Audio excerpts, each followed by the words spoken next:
Assalamualaikum warahmatullahi wabarakatuh. Mungkin perkenalkan, nama saya Muhammad Rashid Ajim dengan NIM 2108 30483. Yang pertama-tama yang saya hormati beliau Dr. Haji Ibu Hartati MAG selaku dosen pengampu Kitab Tafsir dan Kontemporer. Dan saya hormati pula teman-teman yang sekarang lagi lihat. Mungkin langsung saja di sini saya akan mereview atau akan bersama belajar lah tentang kitab Tafsir Al-Hadis karyanya Muhammad Iza Darwajah. Mungkin langsung saja ya teman-teman untuk langsung saja untuk menyingkat waktu. Mungkin di sini saya pertama akan menerangkan biografi. Sebelum kita mengkaji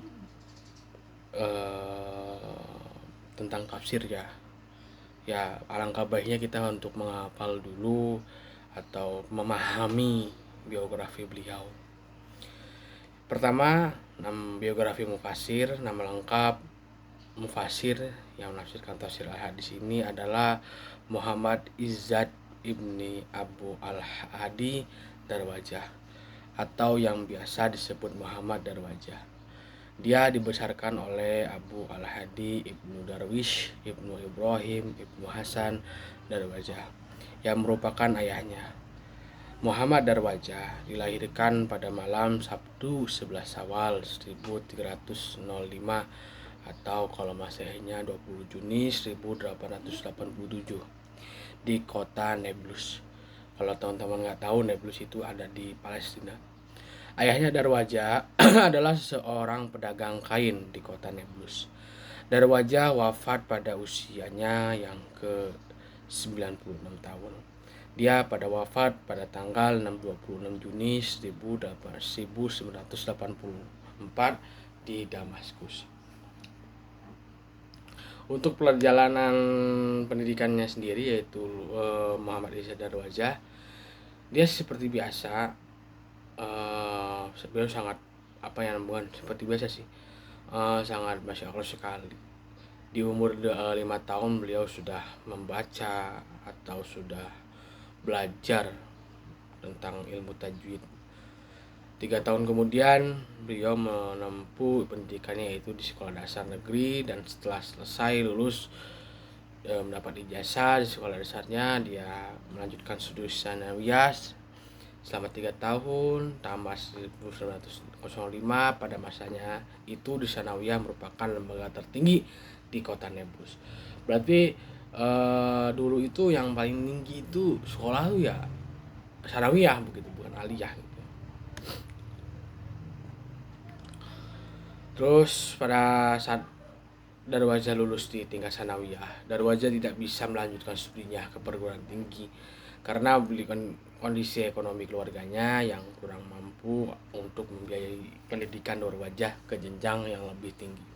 Walaupun dengan kondisi ekonomi keluarganya yang kurang mampu, semangat belajar Darwajah tidak kurang. Akhirnya dia memilih untuk belajar sendiri, dan dia juga menelaah beberapa buku yang ia dapati, seperti kitab-kitab, buku-buku sejarah, buku bahasa, sosial, filsafat, fikih dan sebagainya. Ini juga bisa menjadi tolak ukur atau menjadi pelajaran bagi kita gitu. Ya emang seharusnya kita tuh harus sering-sering banyak bersyukur gitu. Kita bisa kuliah, kita bisa belajar, yang alhamdulillah notabene-nya keluarga kita masih mampu gitu.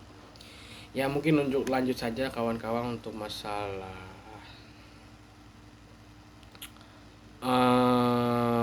untuk menyingkat waktu. Saya di sini menerangkan sumber penafsiran Al-Hadis.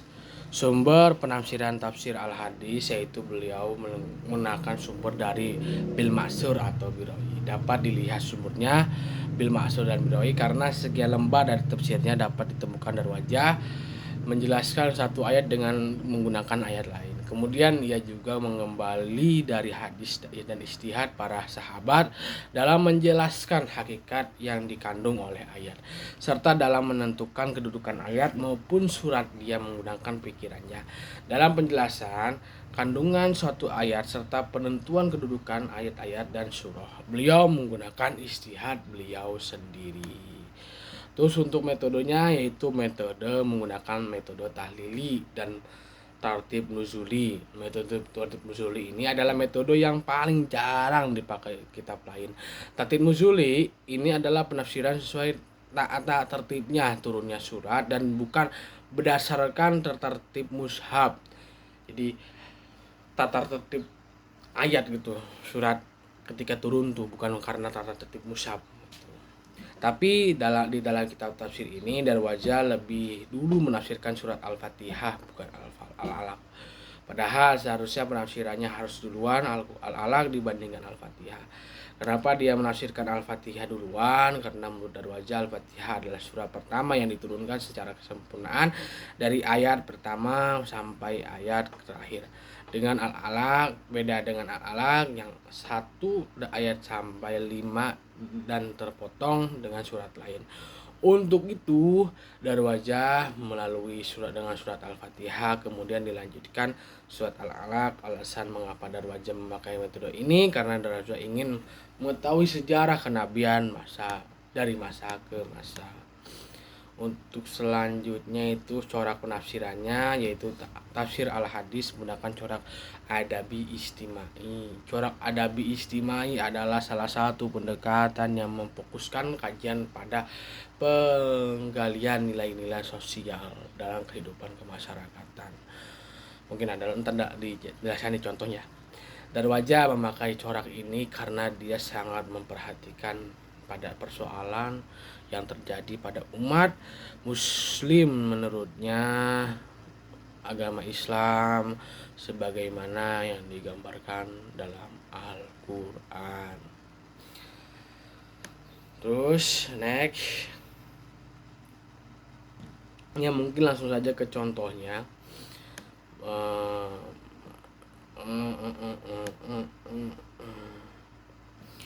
Di sini saya pakai surat An-Nisa ayat 97.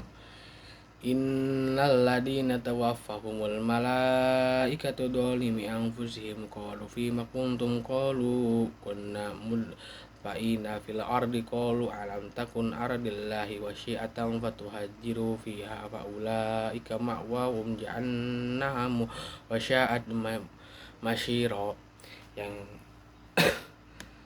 artinya sesungguhnya orang-orang yang diwafatkan melainkan dalam keadaannya menganiaya diri sendiri atau dalam keadaan kurung kepada mereka. Mungkin kitab tafsir ini pada kitab tafsir al-hadis karangan Izzat Darwajah pada surat pertama yang dianalisis pada surat An-Nisa, bahwa pada ayat ini menjelaskan tentang hijrah pada penjelasan yang ayat pertama yang berbunyi innal ladina tawaffahum, dan ayat pertama ini mempunyai beberapa bagian penjelasan, diantaranya mengingatkan kepada orang-orang muslim yang berada di wilayah musuh untuk berhijrah, lalu mereka beralasan bahwa mereka adalah orang yang dilemahkan. Tetapi alasan mereka tidak benar, dan pada penjelasan ayat 97 ini memperingatkan kepada mereka yang melakukan zoliman untuk diri mereka sendiri kecuali sekelompok orang laki-laki atau perempuan ini. Ayat ini mengandung makna hijrah meninggalkan daerah kufur menjadi wajib bila kemungkinan dan merugikan agama. Apabila manusia mampu mengubah lingkungannya, maka ia harus melakukan hijrah. Jika tidak berhijrah, kehilangan tujuan dan akidah, maka sama saja ia menzalimi dirinya sendiri. Manusia juga apabila menyikapi dirinya terjatuh ke dalam dosa dengan permintaan maaf tidak cukup, harus ditambah dengan menguatkan akidah. Allah juga memperluas daerahnya untuk manusia yang mengkritik mereka yang tidak melakukan hijrah.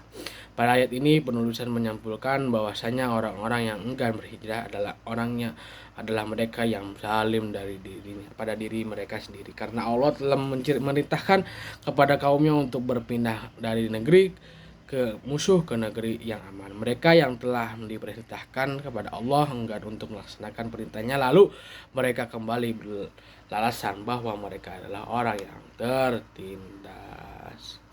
Ya mungkin itu saja yang bisa saya sampaikan. Kurang lebihnya mohon maaf karena di sini saya juga al-fakir atau orang masih butuh ilmu. Cukup sekian dari saya. Ihdinas siratal mustaqim wallahu muwaffiq ila aqwamit thoriq. Wassalamualaikum warahmatullahi wabarakatuh. Wallahu a'lam.